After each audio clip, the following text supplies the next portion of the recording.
Today we're going to talk about monetary policy, and we'll be on page 7 of your interactive notebook. You'll want to follow along on page 7 and pay attention to all the different titles as they'll match up with the different titles of the slides as we move through. So let's talk about what is monetary policy. If you remember, we talked about fiscal policy in the lesson before, and we said that Congress and the president had control over spending and taxation. Monetary policy is how the money supply is influenced in order to bring the nation out of a period of recession or a period of too much inflation. Monetary policy is a whole different beast, and it's controlled by someone else. So the Federal Reserve is who is in control of monetary policy. The President and Congress have no control over monetary policy. The Federal Reserve has no control over fiscal policy. So what is the Federal Reserve, you're asking yourself? Basically what it is, it's a system of banks that are our top bank across the nation, and they control the economy and the flow of the money supply throughout the nation. It's divided up into 12 different districts, as you can see here on the map, and it's commonly referred to as the Fed. So how does it work? Basically, the Federal Reserve can adjust the supply of money in the nation. They can ultimately speed up the economy or slow it down.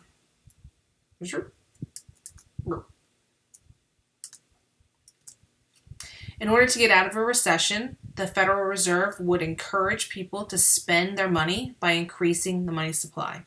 Now, when I say increasing the money supply, I do not mean printing more money. Remember, by printing more money, that would cause hyperinflation. In order to stop a period of inflation, the Federal Reserve will discourage people from spending by decreasing the money supply. So when I say increasing or decreasing the money supply, I mean putting more or less money into circulation. And the Federal Reserve has 3 ways of doing this. Again, one of them is not just printing more money. So the 3 tools of the Federal Reserve are the reserve requirement, the discount rate, and open market operations. So let's talk about each of these a little bit more. The reserve requirement. This is a percentage that every bank across the nation has to keep in their vault at all time. So you go to the bank and you deposit your money into your savings account. All of the people who bank at that bank collect, the money is collected up, and that's how much, the bank has. The reserve requirement says that every bank has to have a certain percentage of that money in the bank at all times. So for example, let's say I get real lucky tonight. I win the lottery and I have $100,000 and I decide to deposit that. The reserve requirement at my local bank is 10%.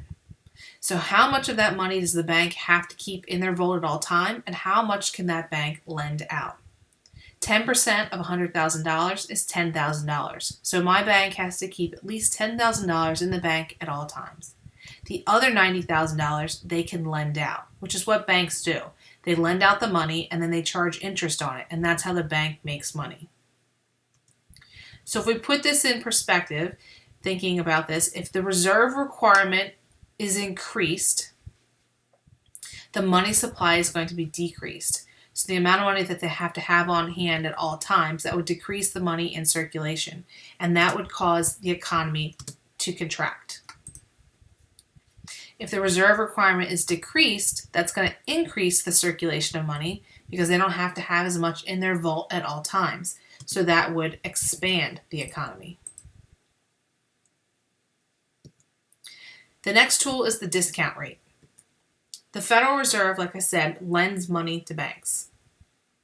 I'm sorry, I didn't say that. The Federal Reserve does lend money to banks.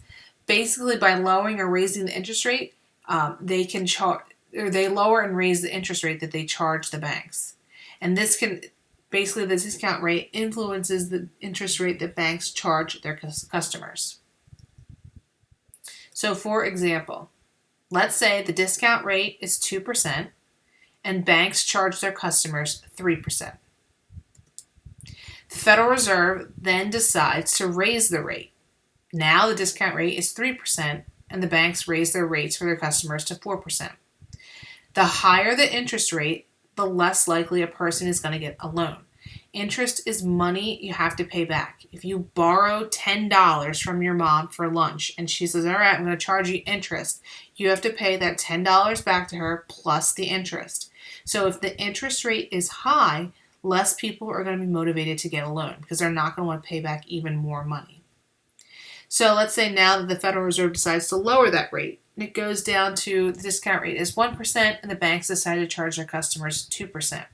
Now the interest rate is lower. Now people are more motivated to get loans. So again, we didn't print money. We didn't physically put more or less out. We played with the interest rates, and that affects how much money is out in circulation. So again, if the interest rate is increased, that's going to decrease the money supply, which contracts the economy.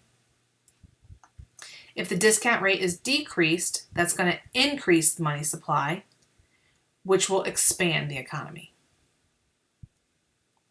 Lastly, we have open market operations. These are a fancy way of saying buying and selling bonds.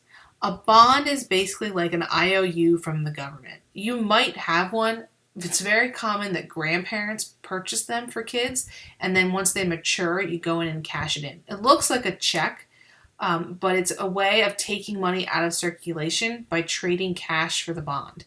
Buying the bond puts money back into circulation by trading it for cash. So basically, if you buy a bond, you receive this piece of paper here that looks like a check, and then it's basically the government saying, all right, in X amount of years, we're going to give you your money back. Sometimes it has interest on top of it. All right. But that's a way that, you can't go out and spend the savings bond. You can't use this like orange piece of paper and go buy something. You have to hold on to it. Once you go back and cash it back in, then you get the money back for it. So that, again, this is another way of influencing the money supply without printing more money.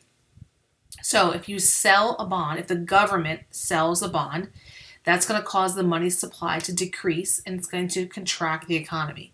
Again, if the government's selling you a bond, you're willingly giving the money to the government. They're holding on to it for you for so long, so you can't spend it, so it's contracting the economy.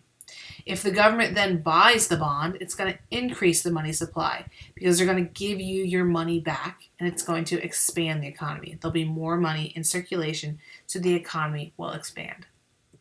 Ultimately, the goals of monetary policy are very similar to fiscal policy. We want price stability, we want economic growth, we want stability in the exchange, full employment, maximum output. We basically want the economy to be healthy. We don't want it to be expanding too rapidly. We don't want it to be contracting too much. So we have two things that we want to try and fix with monetary policy, just like fiscal policy. We want to fix a period of recession, or we want to fix a period of high inflation. So the policy that we use with monetary policy to fix a recession would be called easy money. The goal of this is to increase the money supply. Remember, a recession is a long economic downturn. So we want to get the economy moving again. We want to put money in the hands of people, get them purchasing things, and it starts stimulating the economy. So what does the Fed do with the easy money policy? They would decrease the reserve requirement, decrease the discount rate, and they would buy bonds. These three tools would put more money in circulation. And again, if you need to, go back to the 3 slides and recap how that would make the money supply increase. The flip side of this, if we're going to try and fix a period of inflation, we would do the exact opposite. This is called a tight money supply. The Federal Reserve wants to decrease the money supply. They don't want to have as much money in circulation. They're not literally going to come to you and take it away from you. They're just going to make it a little bit more difficult to have money out there.